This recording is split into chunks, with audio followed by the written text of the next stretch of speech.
Alors, chers frères et sœurs, aujourd'hui nous célébrons la solennité du très saint sacrement, le corps et le sang du Christ. Donc nous allons lire l'évangile selon saint Jean chapitre 6, du 51e au 58e verset. En ces temps-là, Jésus disait aux foules des Juifs, « Moi je suis le pain vivant qui est descendu du ciel. Si quelqu'un mange de ce pain, il vivra éternellement. Le pain que je donnerai, c'est ma chair, donnée pour la vie du monde. » Les Juifs se querellaient entre eux. « Comment celui-là peut-il nous donner sa chair à manger? » Jésus leur dit alors, « Amen, amen, je vous l'ai dit, si vous ne mangez pas la chair du Fils de l'homme, et si vous ne buvez pas son sang, vous n'avez pas la vie en vous. Celui qui mange ma chair et boit mon sang a la vie éternelle. Et moi, je le ressusciterai au dernier jour. En effet, ma chair est la vraie nourriture et mon sang est la vraie boisson. Celui qui mange ma chair et boit mon sang demeure en moi et moi je demeure en lui. De même que le Père qui est vivant m'a envoyé et que moi je vis dans le Père, de même c'est lui qui me mange, lui aussi vivra par moi. Tel est le pain qui est descendu du ciel. Il n'est pas comme celui que les pères ont mangé. Eux, ils sont morts. Celui qui mange ce pain vivra éternellement. Chers frères et sœurs, ce discours, vous allez trouver ça que dans l'évangile selon saint Jean. Dans les évangiles qu'on appelle les synoptiques, les trois premiers évangiles, ils ne parlent pas de ces discours. Eux parlent de jeudi saint.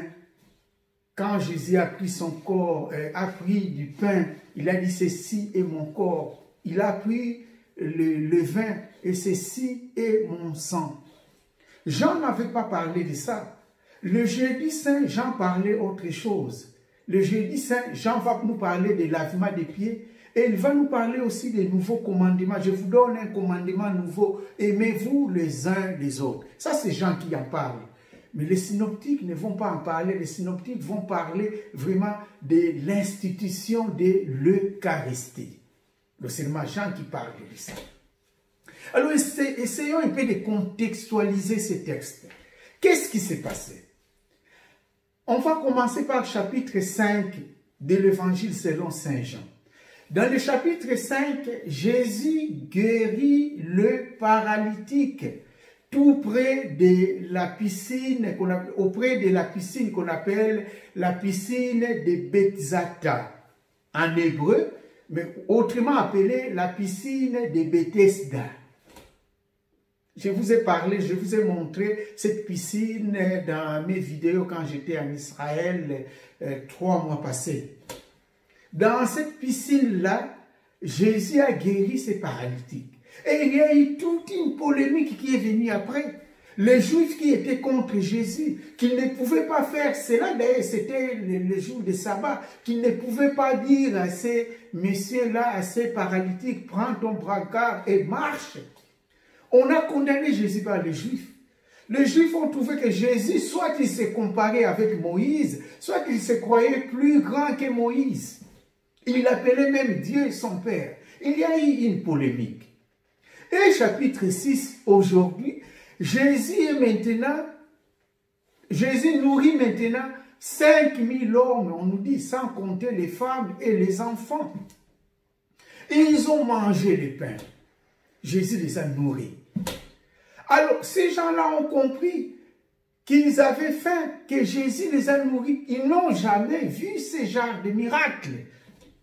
Alors, ils voulaient faire de Jésus un roi, mais pas un roi à la manière du Messie qui doit venir, mais un roi à la manière du monde.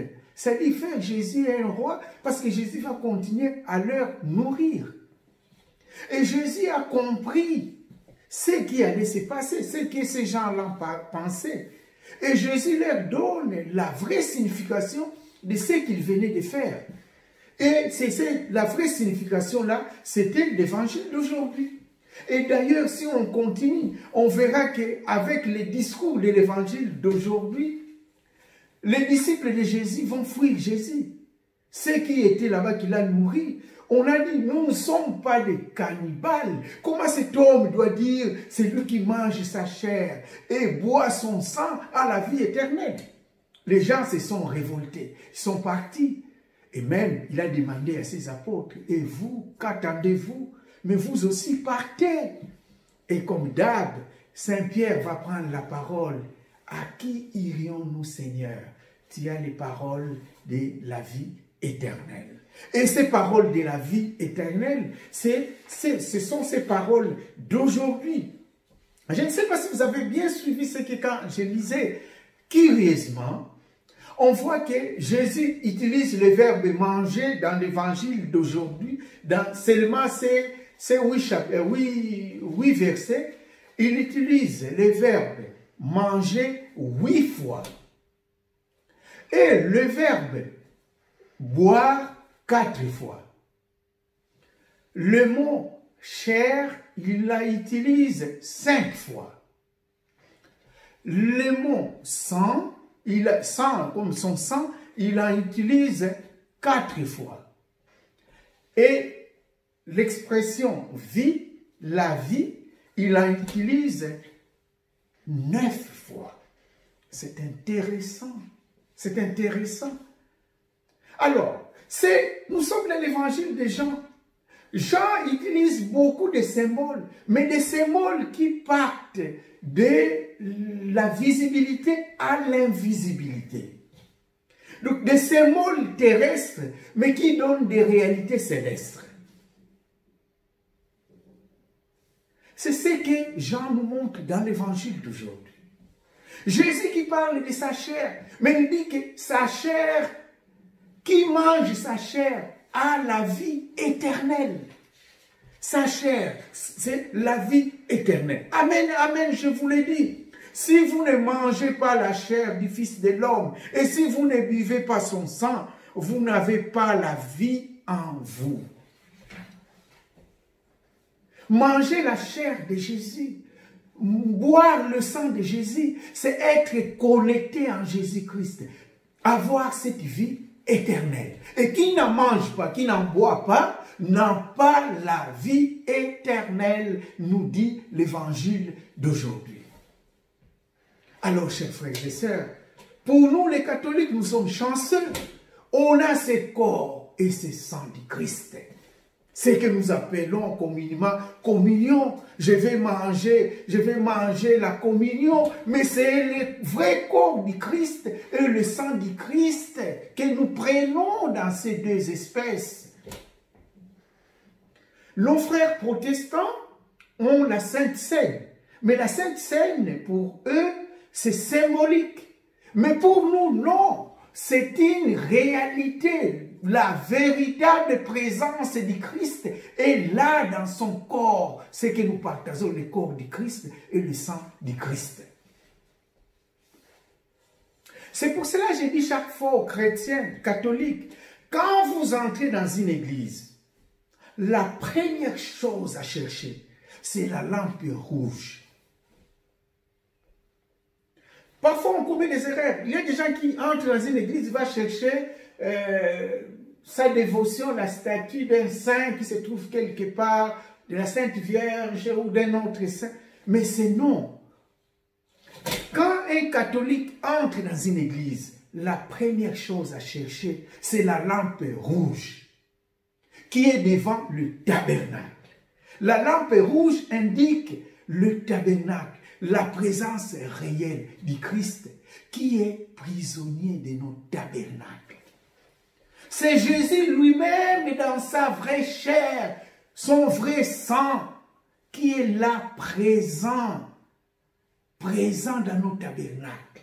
Et nous devons lui donner toute l'adoration à lui seul dans une église. Quand nous entrons dans une église, Jésus est là réellement présent. Pour nous, catholiques, nous devons aller nous prosterner devant lui, l'adorer, l'adoration.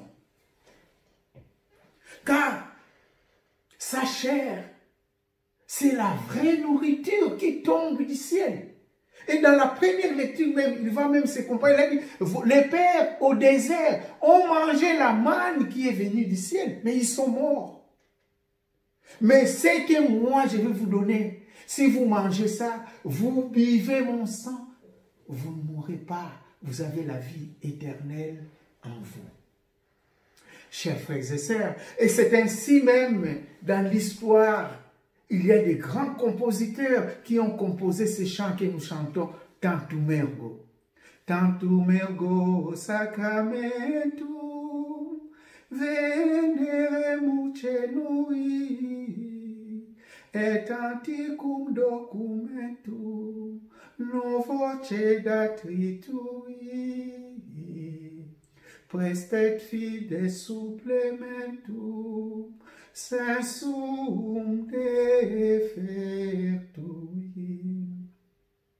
Genitori genitoque, laus et jubilatio,